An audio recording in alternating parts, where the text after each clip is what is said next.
Alors, comme vous le savez, Lille n'est pas la seule ville de France qui ait plusieurs facultés de médecine, mais elle a la particularité, on a deux, mais elle a la particularité d'avoir à la fois la plus grosse et la plus petite faculté de médecine de France. Par ailleurs, cette petite faculté de médecine a aussi la particularité d'être la seule faculté de médecine privée de France. Ces deux facultés ont également été fondées de manière quasi simultanée vers 1875.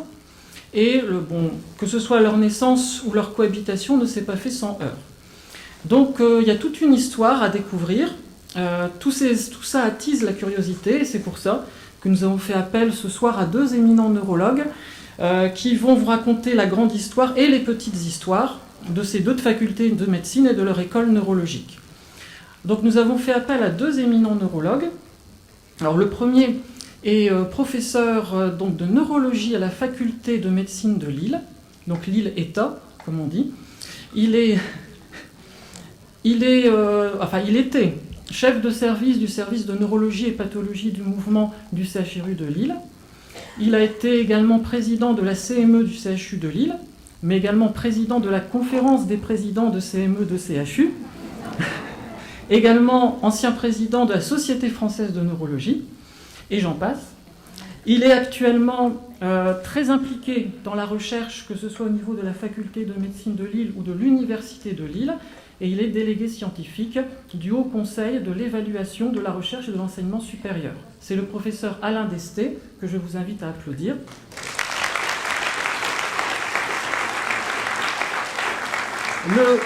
Le deuxième intervenant est professeur de neurologie. Il est chef du service de neurologie de l'hôpital Saint-Vincent-de-Paul à Lille. Il est également président du réseau G7, notre réseau sclérose en plaques. Et il est surtout l'actuel doyen de la faculté de médecine et de maïeutique. Alors pour ceux qui n'osent pas poser la question, maïeutique, c'est les études de sage-femme. Et donc je vais passer la parole à monsieur le doyen. Patrick Hautecoeur.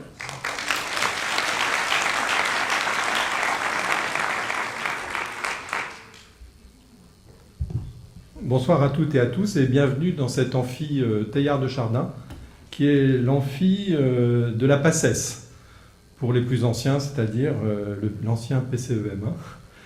Et tous les étudiants sont réunis dans cet amphi pour concourir à ce concours ô combien important. Donc, le voici sur la diapositive. Alors, c'est son ancêtre qui n'était pas dans ce bâtiment, qui était dans l'autre faculté, dont voici une photo.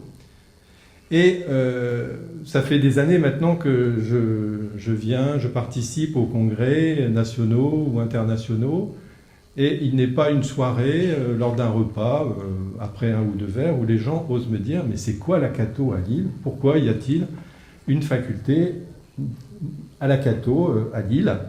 Alors qu'il y a plusieurs universités, comme l'a dit Xavier, plusieurs universités catholiques, dont le terme université est parfois discuté et discutable, depuis Napoléon, et pourquoi c'est la seule en France. Et plutôt qu'une histoire,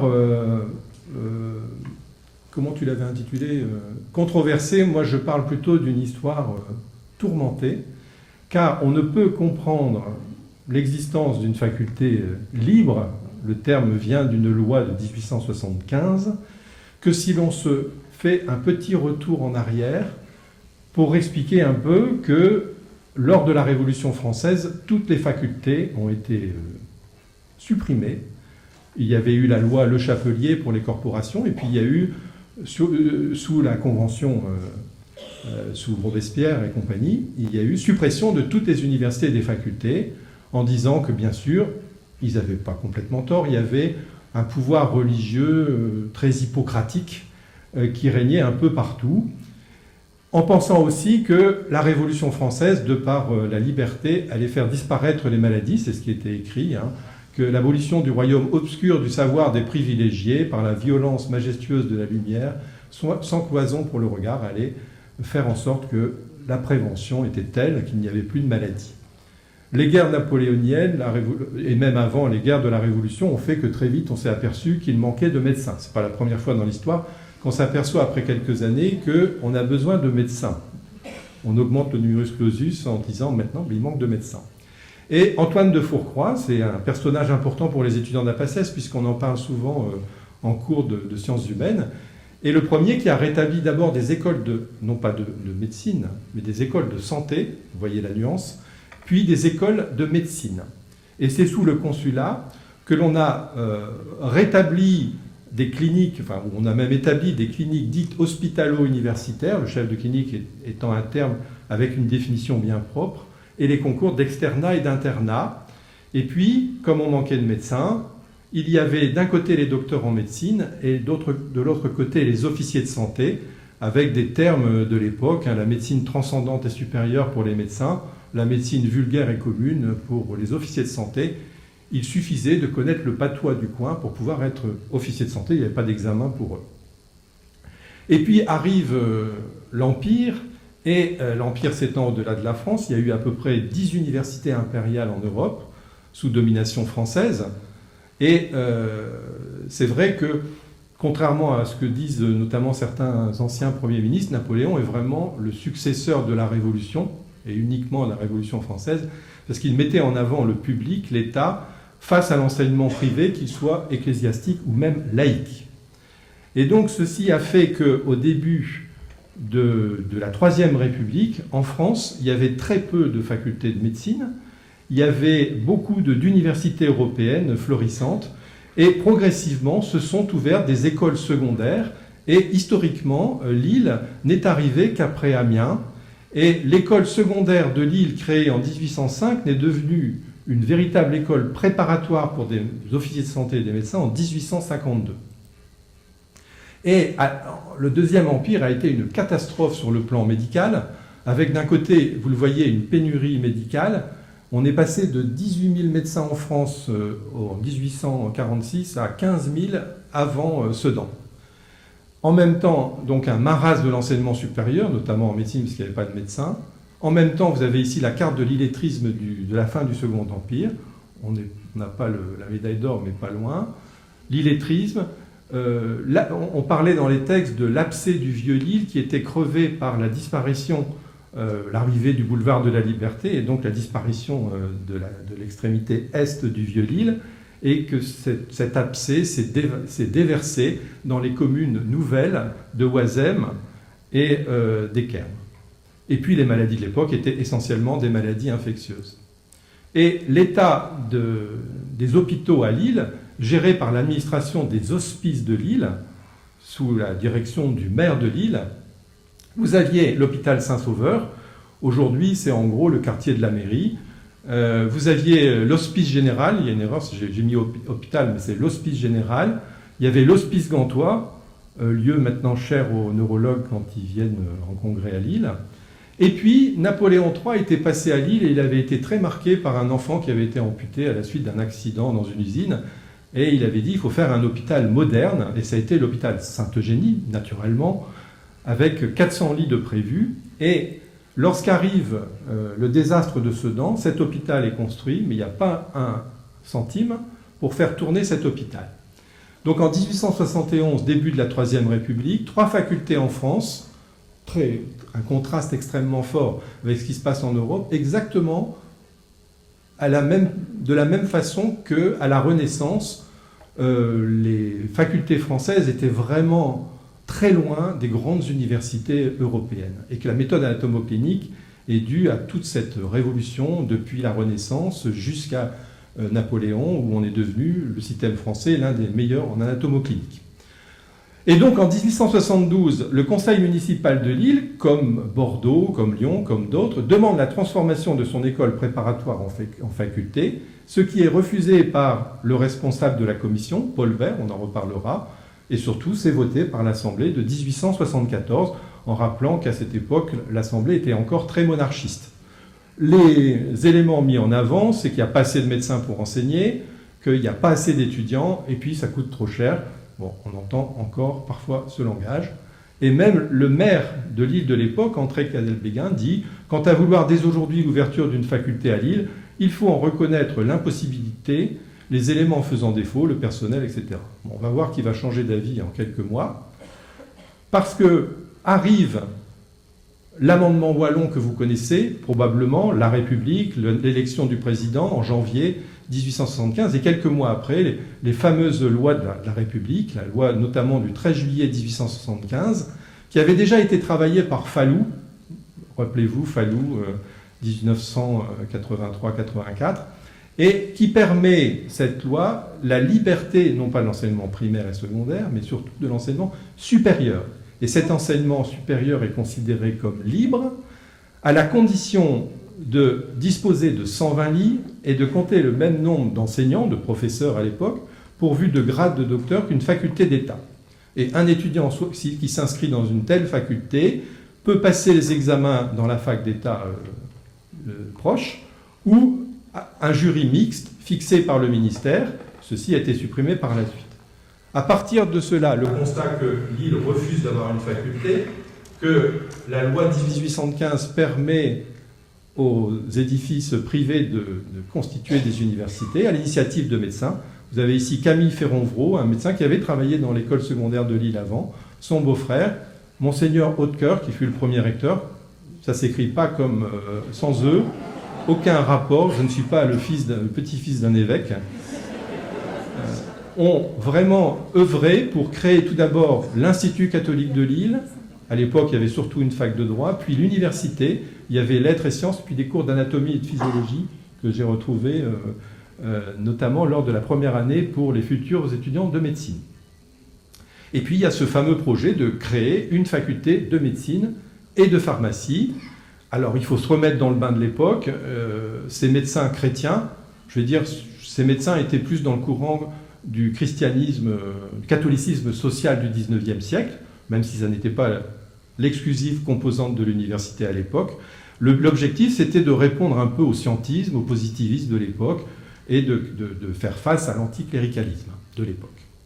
Et pour résoudre le problème, puisque l'hôpital de la Charité, enfin le futur hôpital de la Charité était libre, la proposition de l'ICL est de compléter l'équipement et de payer les médecins et les étudiants qui feront fonctionner. Cet accord est ratifié par le maire, par le préfet, et tout est fixé. 1er février 1876, on accepte tout, à la condition de réunir le nombre d'enseignants possible.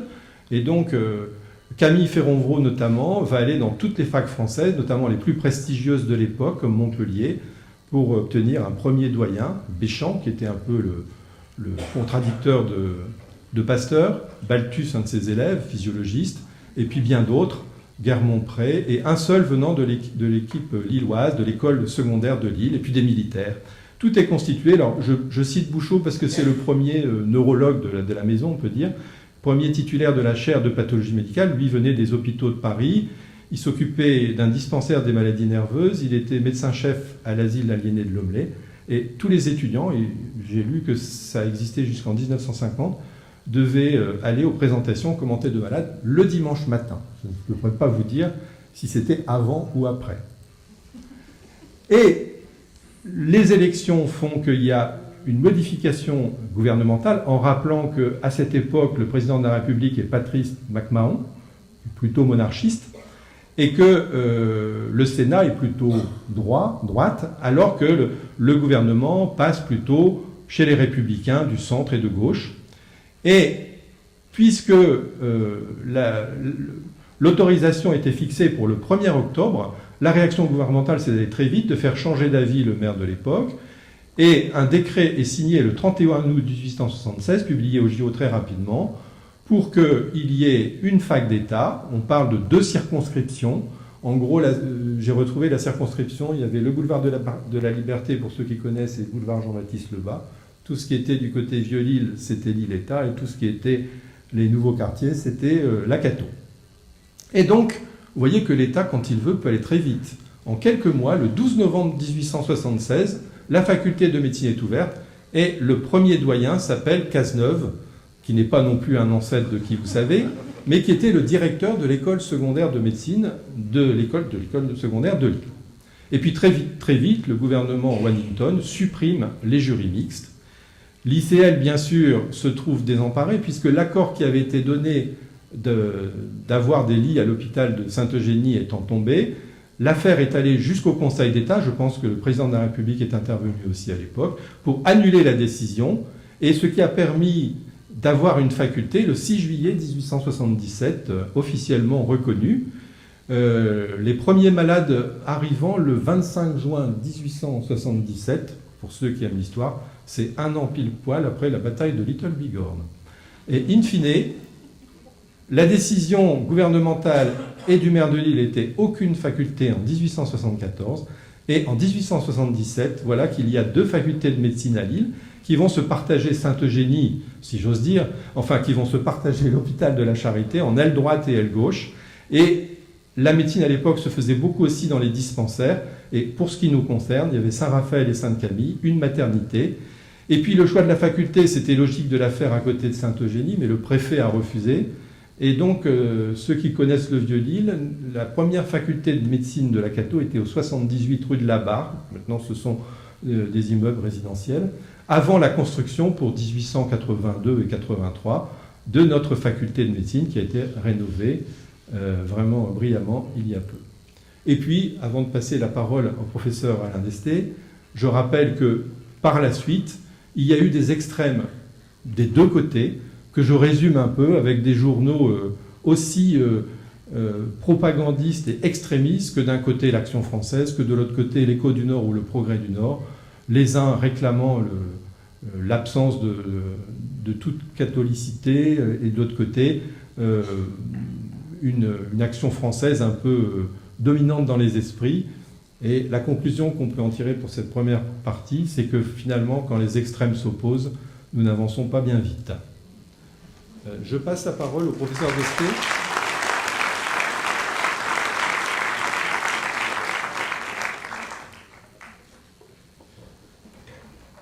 Merci Patrick. Donc je vais essayer de prendre la suite. Alors j'avais imaginé dans un premier temps vous impressionner et impressionner Patrick Hautecoeur en disant écoutez voilà 1875 c'est bien beau ça, mais la neurologie universitaire lilloise elle est bien plus ancienne. C'est l'université de Douai. C'est les travaux sur l'anatomie du système nerveux. Une université qui comportait 5 facultés, donc une faculté de médecine, et puis un membre éminent, Franciscus Silvius, à l'origine d'une école anatomique fort connue par la suite, et qui, vous pouvez l'imaginer, a décrit la scissure de Silvius, l'aqueduc de Silvius, l'artère sylvienne. Le problème, c'est que je ne peux pas prendre autant de liberté avec l'histoire, parce que c'est complètement faux. Je ne peux même pas dire que j'ai été trompé par une homonymie. Franz de Leboé dit Franciscus Silvius, qui est un Hollandais, anatomiste certes, mais qui n'a pas décrit la scissure de Silvius. Et vous savez que, j'en doute pas d'ailleurs, que c'est Jacques Dubois, mais un Picard quand même, un Amiénois, qui à Paris, quelques décennies plus tôt, avait décrit l'artère sylvienne. Alors j'étais là bien embêté, et je me suis dit, je ne peux pas les impressionner, je vais essayer quand même de les intéresser. Et comment vais-je faire? Alors je me suis dit, pourquoi pas, ne soyons pas modestes, parlons de la neurologie universitaire lilloise comme étant un objet de tradition et de modernité, et une spécialité en avance sur son temps. Et c'est ce que je vais essayer peut-être de vous démontrer, au travers de quelques personnages, pour ne pas dire personnalités, et au travers de quelques événements. Alors, 1875-1904, la neurologie universitaire, elle est en gestation. On vient de nous parler des maternités, je suis dans la suite. Alors, on retrouve quelques noms. Bouteille, Dubiot, illustres inconnus. Combemal, Carrière, Patoire évoqueront peut-être quelques souvenirs à ceux qui ont croisé ces intitulés sur des salles ici ou là. Je n'en parlerai pas, je voudrais surtout parler d'un autre individu de cette époque, Georges Lemoine. C'est aussi un voisin puisqu'il est né à Rouen, mais il est allé faire ses études à Lyon, en tout cas son internat. Et là, il s'est intéressé, après quelques années, à la fonction d'aliéniste, et il est devenu interne des asiles d'aliénés. Puis il est devenu très vite chef de clinique des maladies mentales et nerveuses auprès d'un professeur, Pierry, qui était l'élève de Charcot. Rappelez-vous-en, vous verrez tout à l'heure que ça peut être intéressant. Et alors on lui dit, il faut passer le concours. Et il va passer le concours avec succès d'agrégé de pathologie interne et médecine légale. Alors à l'époque, Les pathologies externes, c'était grossier, c'était les chirurgiens, pour faire simple. Pathologie interne, c'était les intellectuels, les médecins. Et comme ils étaient très, très intelligents et très intellectuels, ils pouvaient en général faire autre chose que de la médecine interne, pathologie interne. Ils faisaient de l'anatomie pathologique, de la médecine légale. Lui, il est médecin légiste, et puis il est aussi médecin de l'asile d'Armentières. Alors ça paraît très simple, en fait. C'est intéressant de savoir comment il en est arrivé là. Il en est arrivé là d'abord parce qu'il voulait aller partout sauf à Lille. Mais on lui a dit, il était allé voir Charcot. Et Charcot, pour rebondir sur ce qu'a dit notre ami Patrick, lui dit « Qu'à cela ne tienne, nous vous voulons à Lille et c'est là que vous serez nommé. » Vous voyez que la liberté existait à l'époque devant les grands patrons. Mais pourquoi, dit-il? Pas plus. Mais pourquoi? Parce qu'à Lille, il y a une faculté catholique et que nous voulons lui opposer des sujets jeunes, pleins d'allant, sachant bien faire la leçon et capables de prendre les premières places. Vous voyez que déjà, à l'époque, il y avait une position qui s'affirmait et qui pouvait décider de l'avenir de jeunes hospitalo-universitaires. Un peu curieux d'ailleurs, le jeune Lemoine. Il dit « J'acceptais Lille. J'y voyais des très grands avantages. Un double traitement. 5000 comme agrégé, 3000 comme médecin aliéniste. » Il n'était pas, à proprement parler, détaché des biens de ce monde. Il ajoute quand même qu'il y avait aussi un grand service de 700 malades. Et vous imaginez quel pouvait être le travail de ces médecins en charge de 700 patients, à voir on ne peut plus régulièrement. J'ose imaginer. Alors, Lemoine, je ne l'ai pas surligné, mais je vous demande de lire attentivement. Je ne l'ai pas surligné parce que je n'ai pas encore trouvé la solution pour surligner de façon régulière. Si quelqu'un d'entre vous a la solution, je suis preneur. Alors, ce qui est intéressant, c'est de voir le pauvre Lemoine. Il arrive de Lyon, il ne voulait pas aller à Lille. Je débarquais par une pluie mêlée de neige sur une place de forme arrondie où 3 ou 4 petits tramways attendaient, attelés de 2 chevaux fatigués, et dont l'intérieur rempli de paille offrait aux voyageurs un aspect peu engageant.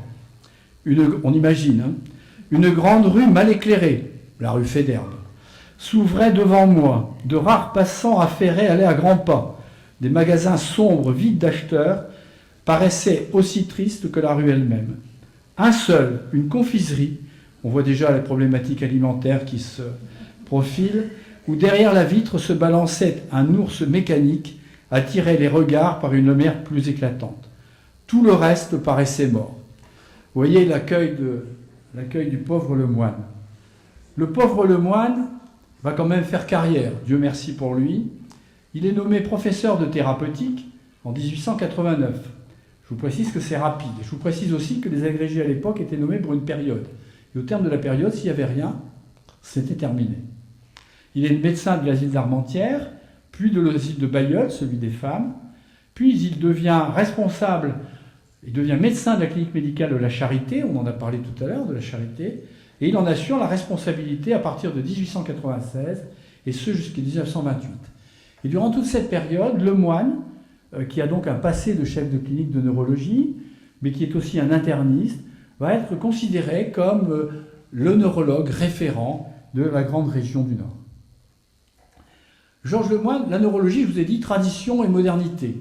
Alors la tradition, ce sont ses travaux de recherche. Un peu curieux. L'histologie du tissu conjonctif et l'anatomie générale du cordon ombilical, thèse de médecine enthousiasmante. La thèse d'agrégation ne l'est pas moins, l'antisepsie interne. Je ne l'ai pas lu, je n'ose imaginer ce que l'on demandait d'avaler. Publication clinique et thérapeutique, il y a là une appétence pour le traitement. Sémiologie et étiologie d'épilepsie, bien sûr, traitement du tabès par le mercure, on n'échappe pas à la syphilis nerveuse. Forme clinique de la grippe, déjà, il n'y avait pas encore les vaccinations que vous connaissez. Traitement des bronchopneumopathies, tout ça paraît bien banal finalement. Cette activité bien banale, il l'a fait à la Charité, puis à l'hôpital Saint-Sauveur, et là, il aura le mérite de s'entourer, si j'arrive à vous les montrer, d'un certain nombre de grands hommes qui vont essaimer dans les autres disciplines de la médecine lilloise.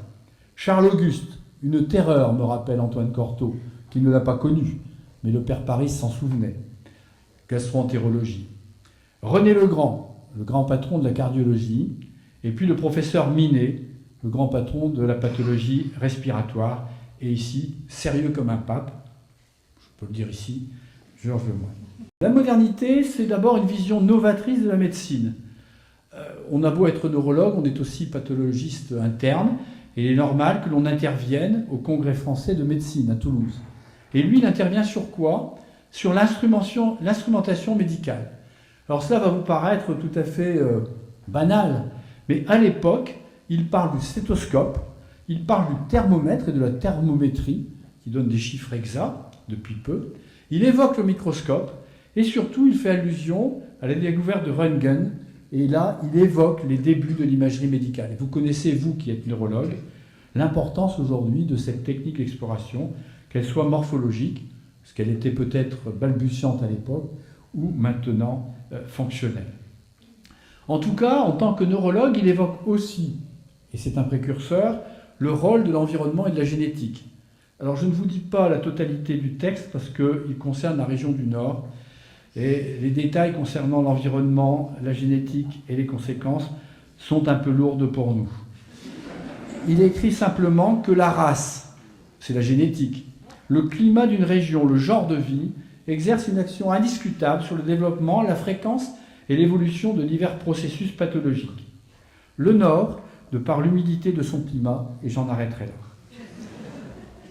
La modernité, c'est aussi rapprocher neurologues et aliénistes. Il y a encore dans cette salle quelques neuropsychiatres ou des gens qui ont été neurologues et psychiatres. Ils seront heureux peut-être de savoir que c'est au Congrès international de médecine mentale à Paris, en 1889, que sur l'incitation de Georges Lemoine, les aliénistes français décident d'une réunion annuelle qui aura lieu l'année suivante pour la première fois à Rouen. C'est le premier congrès des aliénistes français. Très vite, et les neurologues libéraux de langue française accepteront cette proposition, ce congrès devient le congrès des aliénistes des pays de langue française. Puis, en 1894, et le rôle de Lemoine est là aussi important, ce congrès devient celui des médecins aliénistes et neurologistes de France et des pays de langue française. Et vous connaissez tous la suite. Là, c'est la photo de Bailleul, 1906, le congrès dans la région Nord. En 1958, le congrès de psychiatrie et neurologie de langue française, auquel Pierre Warraud, et j'y reviendrai tout à l'heure, a consacré tant de temps et d'énergie pour qu'il perdure et se développe. Georges Lemoine, la modernité, la start-up, créateur de start-up. En 1940, c'est l'Exode. Et à Moulins, dans un petit fascicule historique, je retrouve 3 laboratoires de Lille se sont repliés à Moulins où ils se sont installés. Le laboratoire Stenay, le laboratoire Amido et le laboratoire Liposeptine. Très intéressant. Ils ont été fondés en 1922 par les professeurs Lemoine, Gérard et Carrière. Autrement dit, les start-up d'aujourd'hui n'ont rien à envier au passé. Déjà, nos ancêtres avaient créé leur propre laboratoire. Peut-être avec des préoccupations et peut-être avec des ambitions moindres que celles que nous avons aujourd'hui. Quand on regarde la bilifluine, la chrésopyrine, les vaccins pulmonaires, la sténergine, le crésotanol, le bomcrésa et l'atocrasine, des noms, je pense que vous en serez d'accord, qui n'incitent guère à la consommation. La modernité, ce sont aussi les conflits d'intérêts, l'étude de l'efficacité, des effets indésirables des médicaments, la formation du malade. Pourquoi? Eh bien, cette caricature du professeur Lemoine, que l'on retrouve partout, elle vient d'une publication, Chanteclair, publication bimensuelle, sauf les mois de juillet, août et septembre, où les médecins n'ont pas le temps de lire, parce qu'ils sont en vacances. Et c'est une publication de la Carmine Lefranc. Donc on peut imaginer les relations qu'il y a entre le professeur Lemoine de Lille et la Carmine Lefranc. Cette Carmine Lefranc, qu'il utilise sans nul doute, elle est absolument inoffensive. On peut donc douter de son effet. Et elle a un goût agréable. Et là, c'est intéressant, puisqu'elle permet de l'administrer à l'insu du malade dans du lait, de l'eau, du thé léger, froid ou tiède. Vous voyez que c'est un précurseur, parce que finalement, il nous permet d'évoquer ici des problèmes qui sont encore véritablement d'actualité. Alors, tout cela pour aboutir, après quelques années, à la naissance véritable, la naissance officielle de la neurologie universitaire. Et là, c'est le nom de Léon Engelrens qu'il faut évoquer. Je n'ai malheureusement pas trouvé de portrait autre que celui-ci qui se trouve dans notre propre salle des thèses. C'est un jeune enfant né à Lille qui, en 1872, d'une vieille et modeste famille du Nord, fait ses études de médecine à Lille, devient externe des hôpitaux de Paris, mais trouve que c'est mieux d'aller à de Lille, pense que c'est mieux d'aller à Paris, donc devient externe des hôpitaux de Paris, pour redevenir ensuite chef de clinique médicale et médecin des hôpitaux de Lille, en particulier auprès du professeur Frédéric Combemal. En 1904, lui aussi va passer l'agrégation de médecine générale, on ne parle plus de pathologie interne, et de médecine légale. Vous voyez qu'on continue à associer deux, quelquefois même trois disciplines. Et surtout, pour la première fois, il y a quelqu'un, c'est lui, qui est chargé officiellement du nouveau cours des maladies du système nerveux. Et à la même époque, il va instaurer une consultation, une véritable consultation de neurologie. Léon Engelrens n'échappe pas à la tradition. Ce sont ses travaux de recherche qui en témoignent. Il est un élève de Desjering, avec qui il fait sa thèse, et il travaillera bien sûr sur les formes, sur le tabes dorsalis, les formes anormales, en décrivant en particulier une forme du cône terminal du tabes dorsalis. Ce travail est suffisamment important pour mériter d'être cité quand même dans la Gazette hebdomadaire de médecine et de chirurgie, ce qui est le témoin d'un travail remarquable. La tradition va se poursuivre. Ses travaux de recherche, les réflexes cutanés de défense, et puis une liste ici dressée par son fils, le professeur Engelrens, une liste dressée manuellement au moment où son père décède. Donc le tabes du cône terminal, il a étudié les névrites du diabète sucré, l'hérédosyphilis du système nerveux bien sûr, le traitement de l'apoplexie, de la migraine, des épilepsies, de la chorée, du tabes, on y revient, des tics, des zonas, des névrites, de la neurasthénie. Le spasme oculaire dans l'encéphalite, la neuromyélite optique aiguë, certains s'y retrouveront, la paralysie dans le rétrécissement mitral, l'opération de Ranke dans les crises gastriques du tabes, l'hémiplégie au chloroforme, l'épilepsie procursive, etc. Donc une production énorme, mais non spécialisée et finalement dans l'air du temps. Alors pour trouver une modernité chez M. Engelrens, en dehors de, par ailleurs, bardé d'énormes qualités, il faut aller à la mobilité. Vous savez qu'elle a été introduite par les textes officiels, par le décret du 11 mars 1999. Actuellement, tous les candidats hospitalo-universitaires doivent avoir exercé pendant 1 an au moins des activités de soins d'enseignement de recherche en France ou à l'étranger, en dehors du centre hospitalier universitaire dans lequel ils sont affectés. Puis M. Engelrens est un précurseur, c'est un moderne pour cela, peut-être pour d'autres choses, en tout cas je ne les ai pas trouvés. Et il sollicite en 1903 son doyen pour aller 5 mois à Paris préparer le concours d'agrégation. Donc, je voulais parler de la modernité de M. Engelrens, je m'accroche à cette citation. Bien maigre, il est vrai, mais ce qui n'est pas trop surprenant dans la mesure où M. Engelrens, je vous l'avais dit, était quand même un professeur de pathologie générale. Il était chargé depuis 1925 du cours de thérapeutique. Voici la première page manuscrite de son cours sur la pathologie générale. Et en 1929, il avait pris la chaire de pathologie générale et d'anatomie pathologique. En d'autres termes, son investissement en neurologie s'était amoindri avec le temps.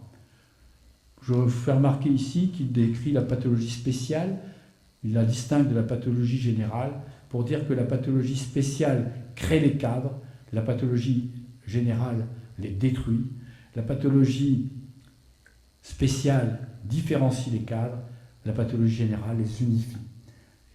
Ceux que ça intéresse pourront consulter les quelques notes que j'ai encore en ma possession. Sur 4 pages, il n'y a pas beaucoup d'idées finalement.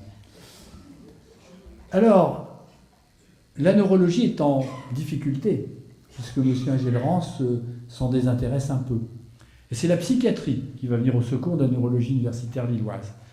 En effet, c'est Georges Raviard, chargé de cours des maladies mentales depuis 1905, titulaire de la chaire de psychiatrie depuis 1914, créateur de la clinique d'Ekern, dans le territoire de la Cato, si j'ai bien compris, organisé avec l'équipe de l'Université de Lille.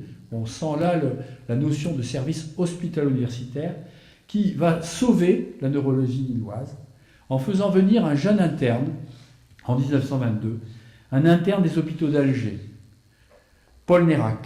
Paul Nérac, c'est l'essor de la neurologie lilloise.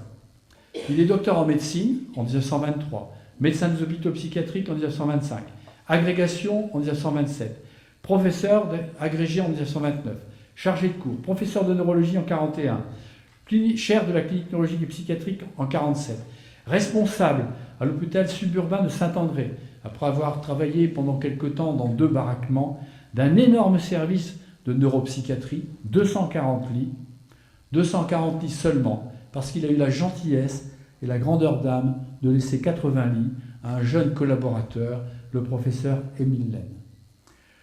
Paul Nérac, qui rejoindra en 1958 la cité hospitalière, avec cette fois 120 lits de neurologie et 90 lits de psychiatrie.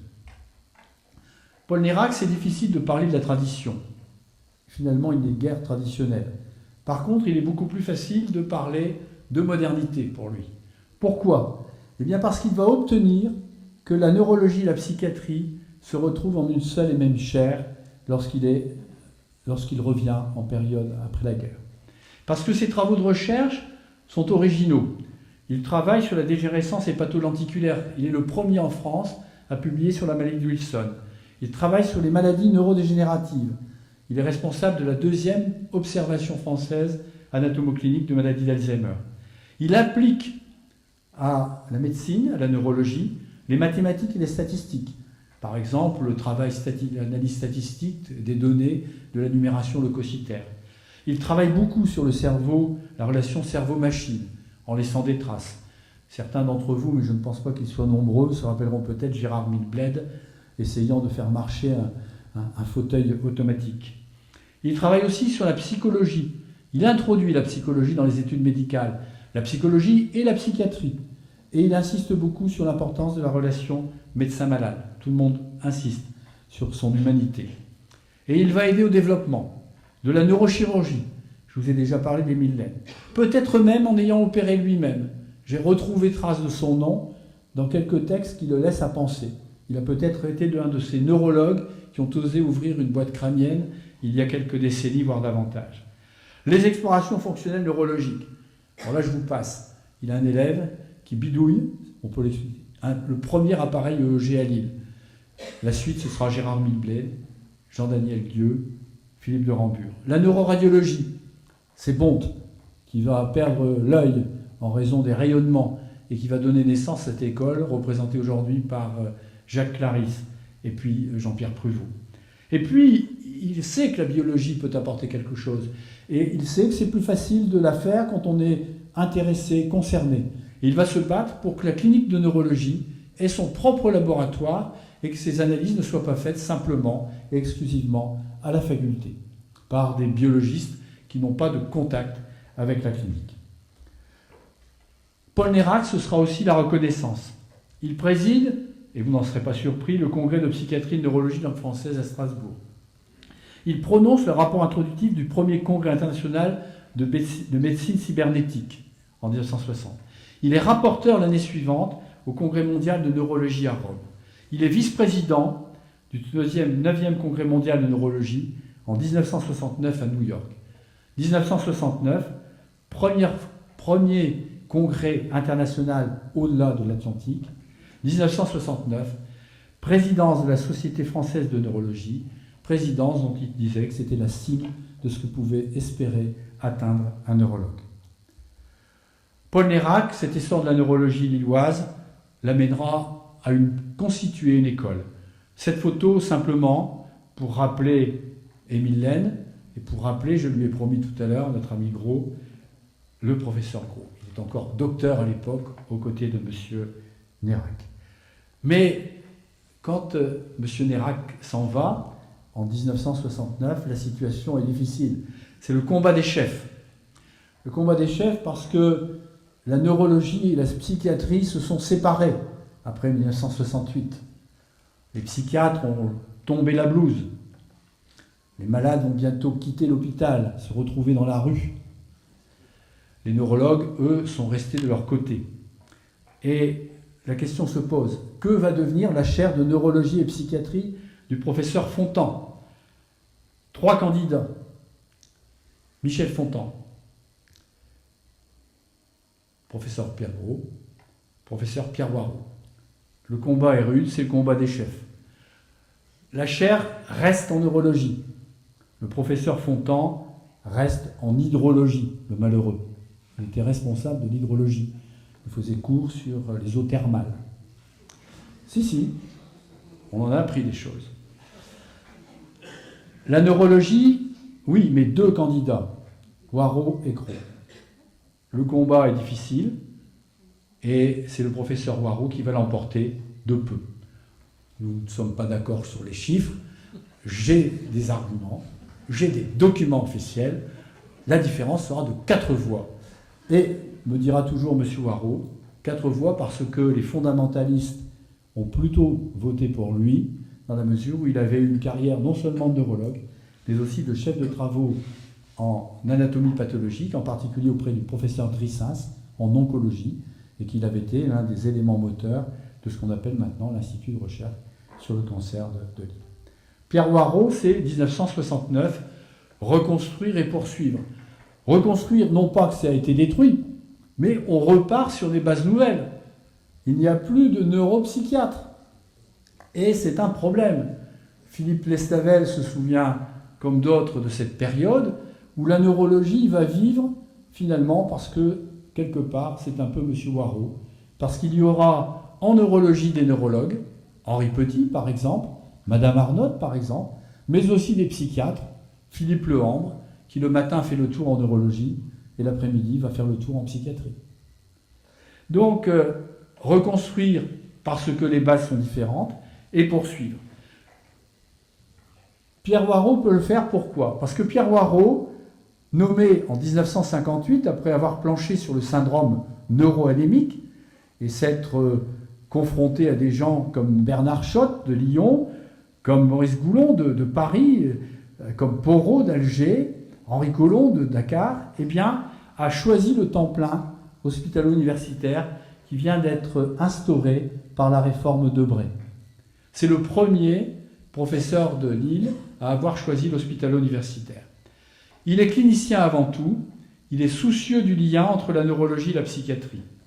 Et cela l'amènera à se préoccuper beaucoup, des années, plus de 15 ans. Il en sera bien sûr le président un jour, et cela explique qu'aujourd'hui, les neurologues et les psychiatres, pour l'honorer, aient décidé d'instaurer chaque année une conférence de prestige. Jean-Didier Vincent, par exemple, Marie Vidaillé, pour ceux qui connaissent la parkinsonologie, qui s'intitule la conférence Pierre Warraud. Je précise que je les ai amenés à corriger l'orthographe, parce que pendant 1 an ou 2, ils avaient écrit Warraud avec 2 R. Il a fallu que je me manifeste pour corriger le titre.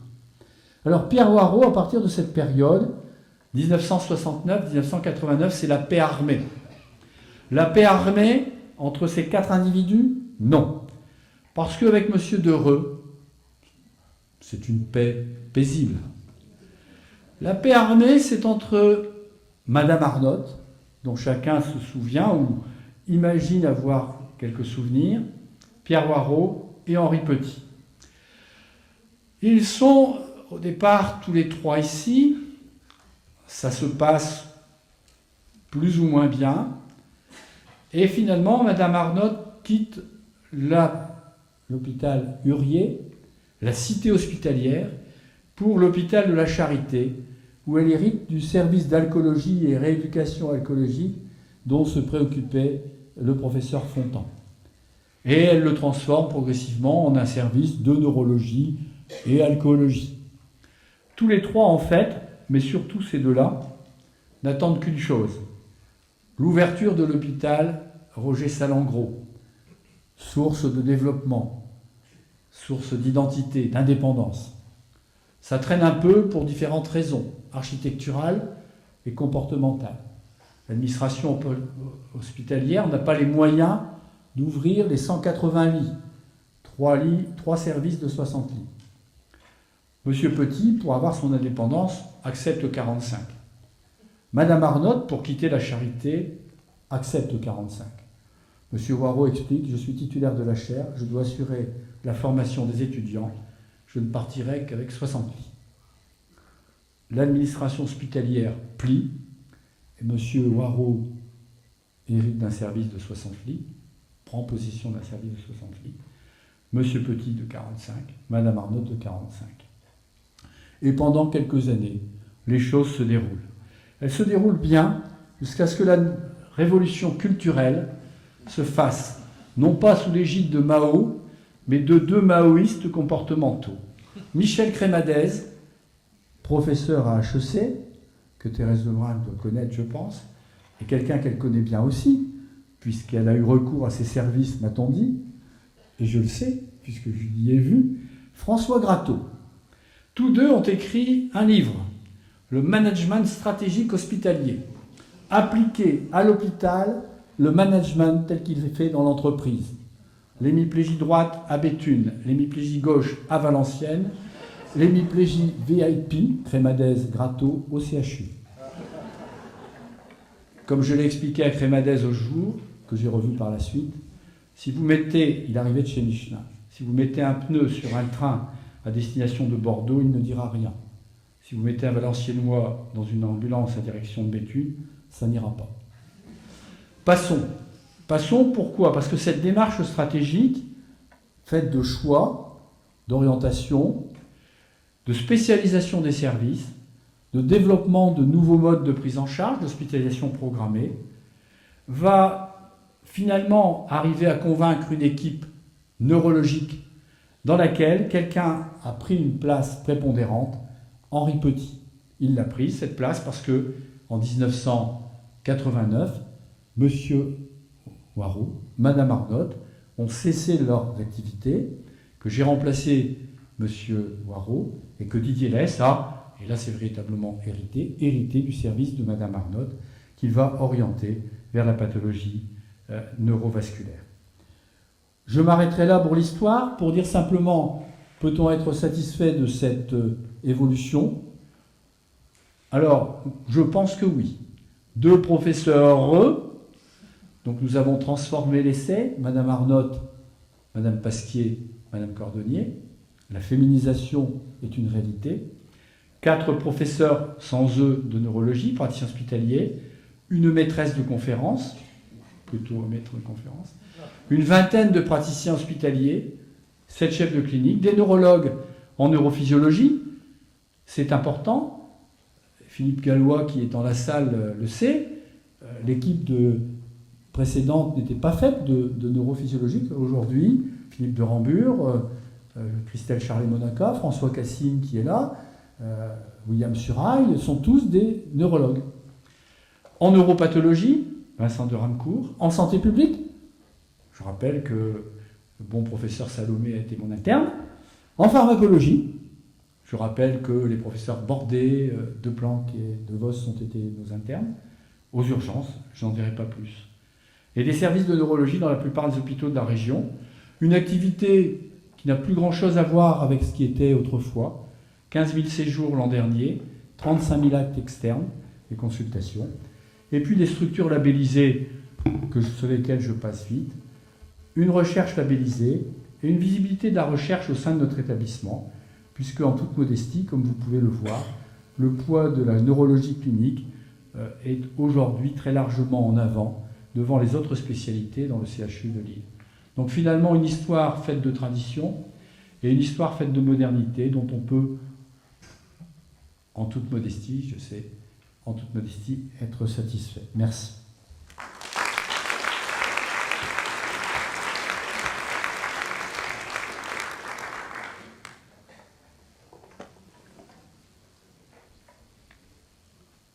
Merci. En fait, l'histoire permet d'expliquer qu'elle se fait toujours par réaction, puisque au même moment, on ne s'était pas concerté sur ce sujet, où Lemoine avait été commandité par le professeur Charcot pour venir à Lille. Quelques années avant, un autre élève de Charcot, Henri Duret, que je cite comme chirurgien neurologue oublié, enfin oublié notamment En France, les Américains en parlent souvent, vous verrez pourquoi. Henri Duret, qui au départ était destiné pour Paris, il est né dans le Calvados, il est arrivé à Paris, il a été interne des hôpitaux. On verra ses travaux sur le bulbe dans ses premières années. Il a travaillé dans le laboratoire de Charcot. Et il a terminé premier au concours de chirurgie, donc tout le monde pensait qu'il allait être un des premiers neurochirurgiens en France. Et puis, malheureusement, il faut se rappeler la situation politique de l'époque, avec Charcot qui avait de très grandes qualités, mais il faut le rappeler, Charcot était bonapartiste sous Napoléon III, est devenu très républicain et anticlérical rapidement, notamment avec Bourneville. Bourneville qui était député extrême gauche à Paris. Et comme Duret avait travaillé avec son maître en partie, puisqu'il était plus chirurgien, il a été éliminé, il a échoué 2 fois à l'agrégation, avec des articles à l'époque des autres qui disaient mais il était brillant, mais parce qu'il était monarchiste. Et on retrouve ces extrêmes qui font que les personnes quittent l'endroit où ils ont été mis en exergue. Il arrive à la Cato, Camille Ferronvreau fait tout pour faire venir, mais l'archevêque de Fontaine-Gambray refuse sa nomination puisqu'il est élève de Charcot, qu'il a écrit, il a publié avec Bourneville, et le comble, il a participé à une école d'infirmiers, alors que de l'autre côté, on pensait que seules les religieuses pouvaient être infirmières. Mais Camille Ferronvreau, qui est un grand personnage, à tel point que la faculté de médecine et maïeutique, je peux le dire maintenant, va être bientôt nommée comme bâtiment Camille Ferronvreau, un médecin qui est devenu après un industriel, mais qui a fait énormément pour nous. Il a été doyen, donc je reviens à Duret. Duret finalement a été accepté, il est venu chez nous, il a obtenu la chaire de pathologie chirurgicale et chirurgie générale. Il n'a pas pu développer, on va le voir, la neurochirurgie. Un neurologue qui a été doyen 3 fois et qui avait une capacité de travail extrêmement importante et qui laisse un souvenir impérissable de maîtrise parfaite et de pédagogie pour les étudiants. Et puis, sa devise était « Science et religion ». Il était membre associé de l'Académie de médecine, membre actif de la Société de neurologie, et concernant ses travaux, lorsqu'il était chez Charcot, un laboratoire annexé du service de Charcot, il a travaillé notamment sur la circulation du bulbe, ça a été publié avec peut-être Bourneville, je ne sais plus si c'est celle-là, mais il a travaillé beaucoup sur la distribution des artères nourricières du bulbe rachidien. Et puis il a été parmi les premiers à parler de la distinction pour la vascularisation du cerveau entre ce qui est noyaux gris centraux et les circonvolutions. Et puis alors, vous savez que, en tout cas dans nos questions d'internat, on parlait toujours de l'artère de l'hémorragie cérébrale de Charcot. En fait, c'est dans l'équipe de Charcot que Duret a décrit que les artères lenticulostriées sont impliquées peuvent se rompre. Et il y a eu une polémique avec Heubner, qui pensait que les artères qui vascularisaient ces noyaux gris centraux, c'était plus l'artère cérébrale antérieure. Et d'ailleurs, Aitken refusait le concept de Duret et parlait d'artère de Heubner. Et dans des articles récents, notamment américains, on voit que le mot de Duret revient. De même pour la vascularisation du corps calleux, parmi les plus anciens, j'ai oublié un net, je suis désolé, à Saint-Drôme, je ne sais pas si tout le monde... Il y a eu un livre qui a été constitué sur la disconnexion calleuse, en tout cas nous on travaillait là-dessus.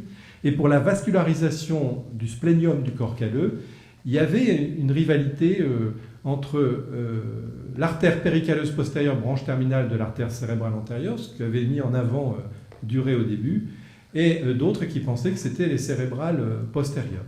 Et Escourolle, en 1974, rétablit la vérité en parlant de la vascularisation avec l'artère de Duret pour cette partie particulière du corps calleux. Il a travaillé aussi beaucoup avec Carville sur les fonctions des hémisphères cérébraux.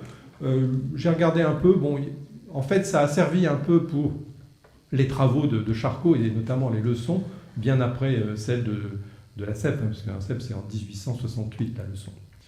Et alors, son grand travail, et d'ailleurs il va continuer à travailler dans ce domaine quand il viendra à Lille, son énorme travail c'est sur les traumas crâniens. Ce fut sa thèse inaugurale en 1978. Il remettait en question un peu tous les travaux Morgagni, Valsalva sur les vibrations et les contre-coups. Et puis ça a été un des premiers, d'ailleurs, un prix Nobel parlait des hémorragies de durée pour expliquer qu'un trauma crânien pouvait entraîner des micro-traumatismes hémorragiques dans le tronc cérébral, et que ce tronc cérébral était vraiment un centre important neurovégétatif. On avait à l'époque des belles formules du type Montmorien, je suppose que c'est juste avant la mort, et le gaz terminal est un terme beau aussi, je trouve, pour expliquer ce centre de la vie viscérale. Et avant Cushing, il parlait déjà d'une augmentation de la pression artérielle systémique en conséquence des traumas crâniens. Alors, il a poursuivi tout ça, donc il a été doyen longtemps, donc à mon avis, quand on est doyen, on n'a pas forcément beaucoup de temps, malheureusement, pour se passionner par son thème principal. Et il a néanmoins continué après, jusqu'à sa mort, en écrivant plusieurs ouvrages sur les traumas crâniens, fort intéressant. Et puis, au début, en 1903, il a fait une revue de la littérature mondiale qui était à l'époque une référence à partir des 400 observations sur les tumeurs cérébrales, une sorte d'encyclopédie des tumeurs cérébrales, dont j'ai retrouvé ici trace. Et puis, à Lille, finalement, les relations n'étaient pas aussi mauvaises qu'on peut l'expliquer parfois. Donc, j'ai retrouvé une diapo pour la Croix-Rouge de Lille avec Calmette et puis Camelot et Delépine, des gens d'ici. Les publications dans la revue neurologique sur l'hypertension artérielle pseudo-tumorale, et ça vaut le coup de le relire aujourd'hui, avec à l'époque une présentation et des commentaires de tous les grands maîtres parisiens de l'époque. À l'époque, pour présenter à la Société française de neurologie, c'était du sérieux, c'était pas uniquement payer sa cotisation, c'était d'abord et avant tout avoir l'autorisation de présenter à la Société française de neurologie. Et parmi les vieilles références de l'EFC, notamment sur la syphilis et la sclérose en plaques, avec notamment son fils, Jean-François Debreu, sur la sclérose en plaques, quelque chose de très intéressant. Et j'ai retrouvé, pour ceux qui ont les vieux traités de médecine de Masson, en 1949, les neurologues de l'époque s'étaient séparés de travail, et Jules Debreu avait beaucoup travaillé sur la sclérose en plaques, les ADEME d'aujourd'hui, et la NMO, qui à l'époque était considérée comme une forme clinique, pendant encore très longtemps, une forme clinique de la sclérose en plaques, de même que la Corée de Sydenham. Et puis, M. Waro aimait bien rappeler que pour la maladie de Refsum, et effectivement, on peut retrouver ça aussi, en 1961, les premiers cas français de maladie de Refsum ont été décrits par Jules Debreu, qui le considérait à l'époque comme une forme clinique du dégel isotas. Et à côté d'un clinicien vraiment incontournable, on peut le dire à l'époque d'un chercheur, il fut aussi un humaniste et un fin lettré, d'où ses écrits sur la maladie d'Émile Verhaeren. Et puis, pour nos journées médicales, bien après son départ en retraite, tout le monde attendait avec impatience le discours de clôture du professeur Jules Debreu. Et Sophie-Anne, qui est présente dans la salle, sa petite fille, m'a rappelé que quelques mois avant sa mort, il avait encore fait un discours dans sa maison de retraite, sans papier, à 90 ans. Il a laissé plusieurs élèves. Le premier, qui m'est personnellement le plus cher, c'est le professeur Jean-François Debreu, qui fut vraiment un chef d'école. Philippe Gallois et moi-même sommes ses élèves. Et nous avons fait une mobilité de 2 ans pour se former auprès du professeur Waro et d'Alain Desté, qui personnellement m'a appris beaucoup en neurologie, je tiens à le dire ici. Et le professeur Debreu était interne des hôpitaux de la Seine, psychiatrique de la Seine. Il était consultant à la Salpêtrière. Il est revenu à Lille, chargé d'enseignement en 1965, agrégé en 68, l'année où son père était président de la Société française de neurologie, titularisé en 1973. Le nouvel hôpital Saint-Philibert a été inauguré par Simone Veil, à l'époque ministre de la Santé, en 1977. Si je peux résumer d'abord cette photo que Sophie-Anne m'a proposée, enfin, parmi d'autres, je trouve que c'est pour moi, et Philippe Gallois peut dire la même chose, l'image la plus forte pour nous, c'est tout à fait lui, vous voyez. C'était d'abord une personnalité extrêmement attachante, une élégance, un humour et une culture. Je me souviens des discussions à l'époque du samedi matin, où vers 13h30, 14h, on se disait « bon sang, il faut rentrer ». Et on discutait de neurologie, d'histoire, de philosophie, de physique, de tas de choses. Et j'avoue que je suis fier d'avoir pu participer à ces discussions.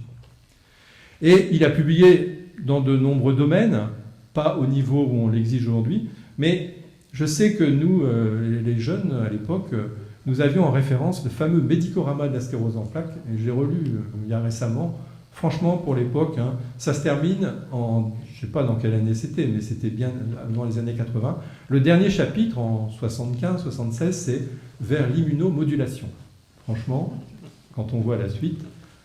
Le deuxième élève, que Philippe Gallois et moi avons connu aussi, c'est Jean Ernst, qui était à l'époque un neurologue et psychiatre, interne des hôpitaux de la faculté, neuropsychiatre, qui a participé à l'enseignement de l'histologie du système nerveux pendant plusieurs années.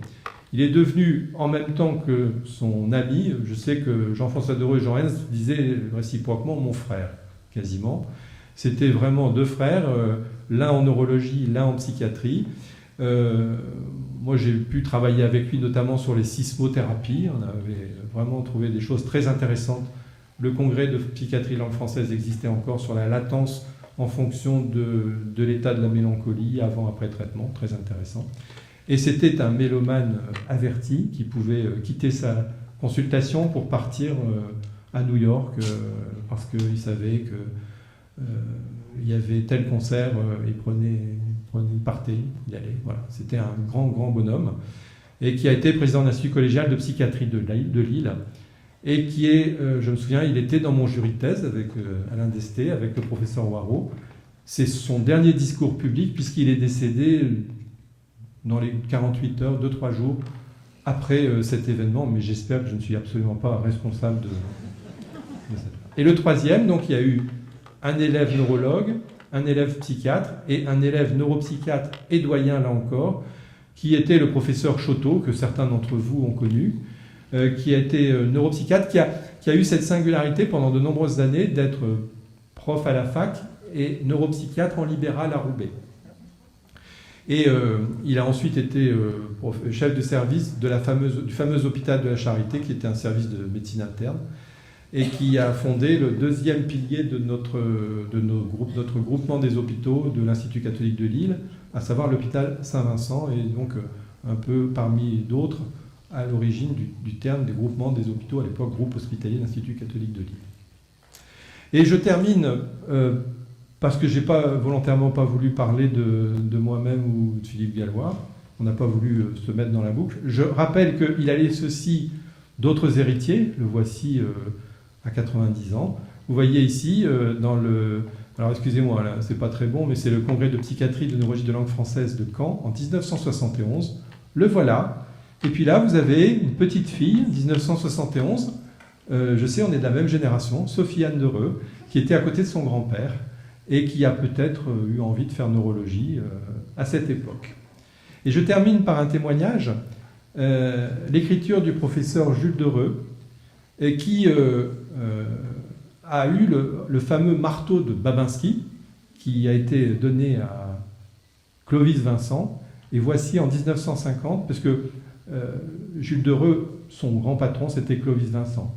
Marteau à réflexe du professeur Clovis Vincent, son marteau personnel dont il se servit, il a été donné à moi-même en 1925. Et comme je sais qu'en histoire, il faut toujours prouver ses sources, je voulais vous montrer le marteau de Babinski pour terminer ma petite allocution. Je vous remercie.